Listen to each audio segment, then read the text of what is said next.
Buenas, ¿qué tal, chicos? ¿Cómo andan? Ya pasamos entonces ahora a electrodinámica, ¿sí? Ahora no trabajamos las cargas quietas, sino las cargas en movimiento, ¿sí? El flujo de cargas es lo que se denomina electricidad, ¿sí? Vamos a empezar a estudiar los distintos circuitos que se pueden crear, ¿sí? Hacer. El circuito más sencillo, el circuito de Ohm, lo vamos a representar de la siguiente manera. Esta doble rayita, una más chica que la otra, representa una pila, una batería, ¿sí? Esto es un cable, y esto de acá es un resistor, o sea, a cualquier cosa que ofrezca resistencia al paso de la corriente eléctrica, ¿sí? Y me queda, bueno, ahí cerramos el circuito, o sea, el cable sale de uno de los bornes de la batería y vuelve al otro borne. Para que la corriente eléctrica circule tiene que haber una diferencia de potencial en la batería, ¿sí? Y el circuito tiene que estar cerrado. Cuando esas cargas, cuando esos electrones atraviesan esta resistencia, lo que van a hacer es perder parte de su energía transformándola en otra forma. Si esta resistencia, este resistor fuera una lamparita, bueno, podría transformar esa energía en energía calórica y en luz, ¿sí? Puede ser un motorcito, bueno, lo transforma en energía mecánica. Pero lo importante, bueno, es que empiecen primero conociendo la simbología.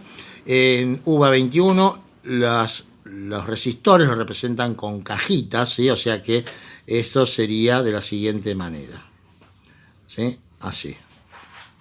Para el caso es lo mismo, pero la simbología que se acostumbra es esta, ¿sí? Bueno, vamos con la ley de Ohm. ¿Qué me dice la ley de Ohm? Bueno, la ley de Ohm me dice que la caída de tensión que se va a producir en una resistencia va a ser igual justamente al producto de la resistencia por la intensidad de la corriente eléctrica. Ya lo que es el potencial eléctrico, ya lo trabajamos en electroestática, ¿sí? Vamos a hablar ahora de la intensidad de la corriente eléctrica. La intensidad de la corriente eléctrica no es otra cosa que la cantidad de cargas que atraviesan por unidad de tiempo, que circulan por unidad de tiempo, ¿sí? O sea, digamos como entre comillas sería la velocidad de esas cargas, ¿sí? Bueno, entonces, cuando yo coloco una batería en un circuito simple, un circuito de Ohm, una batería que puede ser una batería de 9 voltios, por ejemplo, y conectamos acá una resistencia que puede ser de 4,5 ohm, ¿sí? Por la unidad, vamos a poner las unidades, ¿sí? La caída de tensión, ¿sí? O voltaje también se llama, ¿no? Es el volt. La resistencia, la unidad de resistencia va a ser el ohm y la unidad de intensidad de la corriente eléctrica es el ampere. Entonces, supónganse que tenemos un circuito con una batería de 9 voltios y una resistencia de 4,5 ohm. Si yo quisiera saber la intensidad de la corriente eléctrica, planteo ley de Ohm. B es igual a R por I, siendo B igual a 9 voltios, R igual a 4,5 ohm por la intensidad de la corriente. Estos 4,5 ohm van a pasar dividiendo, 9 dividido 4,5 me da 2 y la unidad va a ser ampere. O sea, esta sería la intensidad de la corriente eléctrica. Ahora, vamos a ir complicándola y a medida que vamos a ir complicándola, yo voy a ir dando más datos teóricos, ¿sí? De lo que ustedes necesitan saber. Imagínense ahora una batería, pero conectada a dos resistencias en un mismo cable. O sea, fíjense, yo sigo el recorrido, salgo de la batería por acá, ¿sí? Y paso por esta resistencia, paso por la otra. En todo momento hubo siempre un solo cable. Cuando las resistencias están asociadas así, se dice que están asociadas en serie. Vamos a llamar a esta R1 y a esta R2. Vamos a suponer que esta resistencia es de 2 ohm y esta es de 4 ohm. Y acá tenemos una batería, vamos a poner de un potencial, vamos a ponerle de 12 voltios. ¿Qué es lo que va a ocurrir acá? Bueno, lo primero que tendríamos que hacer si queremos determinar, por ejemplo, la intensidad de la corriente eléctrica que circula en este circuito o las caídas de tensión, porque cuando pasan las cargas por cada una de las resistencias pierde parte de la energía. Por eso se habla de caídas de tensión. O sea, acá va a haber, como hay dos resistencias, va a haber dos caídas de tensión que la podemos llamar B1 y B2, que sumadas me tienen que dar la tensión de la batería. Eso es lo que se conoce como la primera ley de Kirchhoff. Entonces, lo primero que tenemos que hacer en el caso de este problema, es calcular la resistencia total o la resistencia equivalente de mi circuito.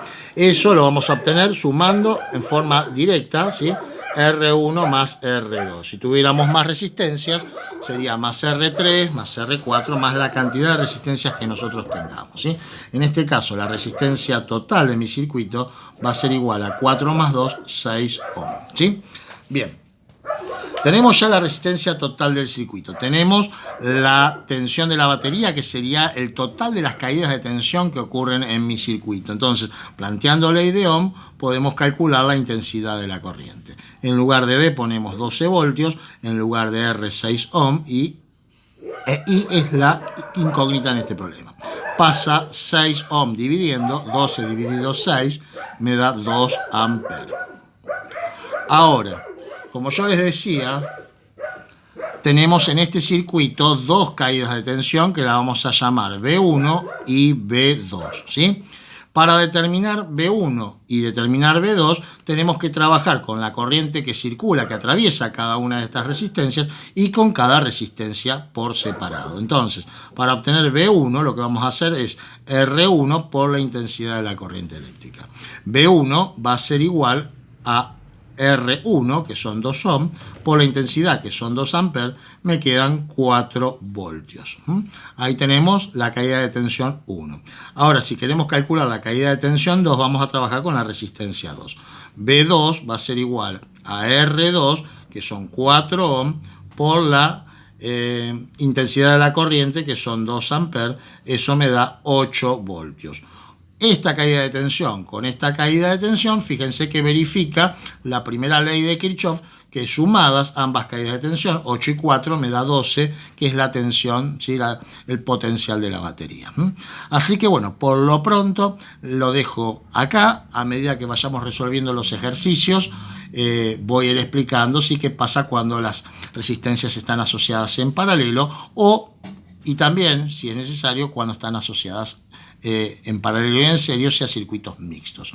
Voy a resolver, para terminar este video, voy a resolver el primer ejercicio que aparece en la guía de electrodinámica, ¿sí? Voy a dibujar primero el circuito. Me dan una batería de 12 voltios. Bueno, y tenemos acá una resistencia de 20 ohm, acá una resistencia de 10 ohm, y por último, bueno, esto es una más grande y una más chico, ¿sí? Y por último, una resistencia de 30 ohm. ¿Qué me pide el ejercicio? Dice, para el circuito que se presenta a continuación, calcule la resistencia total del circuito. B, la intensidad de la corriente total y para cada tramo del mismo. C, la diferencia de voltaje en cada resistencia. O sea, me están pidiendo las caídas de tensión en cada una de las resistencias. Vamos primero con la resistencia total. Fíjense que estamos trabajando con un solo cable, por lo tanto las resistencias están en serie, como estuve explicando recién, ¿sí? Tenemos que sumar estas tres, serían 30 más 10 más 20, son 60 ohm. Esta es la resistencia total. Planteo ley de Ohm para calcular lo segundo que me piden, que es la intensidad de la corriente. En lugar de B van 12 voltios, en lugar de R 60 ohm, por la intensidad de corriente. Pasa 60 dividiendo y ahí tenemos la segunda respuesta. 0,2 amperes igual a la intensidad de la corriente. Pero me dice la intensidad de la corriente total y para cada tramo del mismo. Como el cable siempre es uno solo, la intensidad va a ser siempre, en cualquier tramo, va a ser 0,2 amperes. ¿Cuándo va a ser distinta la intensidad dentro de un circuito? Y bueno, cuando tenga una asociación en paralelo. Les voy adelantando. Vamos a suponer que yo tengo ahora este cable que se divide en dos cables, y cada uno de estos dos cables tiene una resistencia. Entonces, cuando la corriente eléctrica circula, ¿sí?, viene y llega acá, se encuentra con un punto, un nodo, un punto nodal se llama en física. La corriente va a pasar parte por un cable, parte por el otro. Acá están en paralelo las resistencias. Fíjense que no están en el mismo cable. Entonces, ahí sí yo tengo una intensidad de corriente total mientras el cable es 1, pero cuando llegamos acá, parte de la corriente va a atravesar por este cable, parte por este. ¿De qué va a depender cuánto circula, en qué proporción circula por un lado o por el otro? Eso va a depender del valor de las resistencias, ¿sí? Cuando mayor resistencia tengamos, cuando mayor resistencia se le ofrezca el paso de la corriente eléctrica, menor intensidad de la corriente va a circular. O sea que por un lado, donde esté la menor resistencia es donde mayor va a ser la intensidad parcial de corriente eléctrica. Pero bueno, volviendo al ejercicio, el cable es uno solo, en cualquier punto, en cualquier parte del circuito, la intensidad va a ser de 0,2 amperes. Ahora, para terminar el ejercicio, me pide la diferencia de voltaje en cada resistencia, o sea, las caídas de tensión, que vamos a llamar, por ejemplo, B1, B2 y B3, ¿sí? Entonces, para B1, ¿qué hacemos? B1 va a ser igual a 20 ohm, o sea, ley de ohm siempre, ¿no? Siempre aplico R por I. Para B1 va a ser 20 ohm, que es la resistencia 1, por la intensidad de la corriente que dijimos es 0,2 amperes. Entonces 20 por 0,2 me da 4, ¿no? 20 por 0,2, 4. 4 que 4 voltios. Para B2 vamos a hacer, B2 tiene a partir de la resistencia de 10 ohm por 0,2 amperes me da 2 voltios. Y para B3 vamos a trabajar con 30 ohm. 30 ohm por 0,2 amperes me da 6 voltios. Sumados verificamos que esto da 12 voltios, que era la tensión de la batería, ¿sí? Así que bueno, chicos, eso fue todo para este video. Los espero en el siguiente. Chau, chau.